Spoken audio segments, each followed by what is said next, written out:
कथा उपनिषद में माइंड और बॉडी का एक रिलेशनशिप हमें बताया गया है,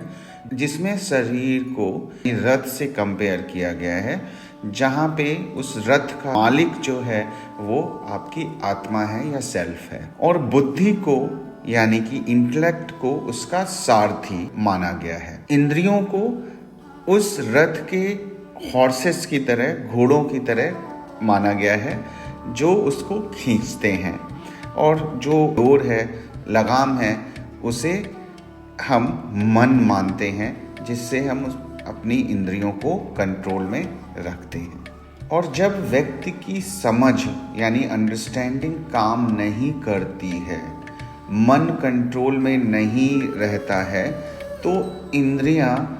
आउट ऑफ कंट्रोल हो जाती हैं, यानी सेंसेस आउट ऑफ कंट्रोल हो जाते हैं, और व्यक्ति उस तरफ चल पड़ता है जिधर उसकी इंद्रियां ले जाती हैं, ना कि वहाँ जहाँ उसे जाना है या जो उसका अल्टीमेट गोल है। यदि व्यक्ति के सेंसेस यानी इंद्रियों की लगाम उसके पास हो और वो उसको कंट्रोल कर ले, तो वो सेल्फ रियलाइजेशन यानी आत्मज्ञान की तरफ जा सकता है। और अगर हम यहाँ पे देखें तो इंद्रियों, माइंड, बुद्धि, सेल्फ, इनका एक पदानुक्रम है, एक हायरार्की है इनके अंदर। शरीर और इंद्रियां सबसे नीचे हैं,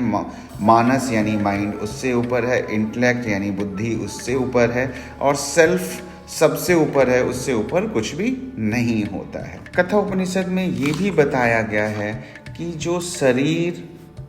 यानी बॉडी, इंद्रियां यानी सेंसेस, मन यानी माइंड या मानस, एंड बुद्धि यानी कि इंटेलेक्ट,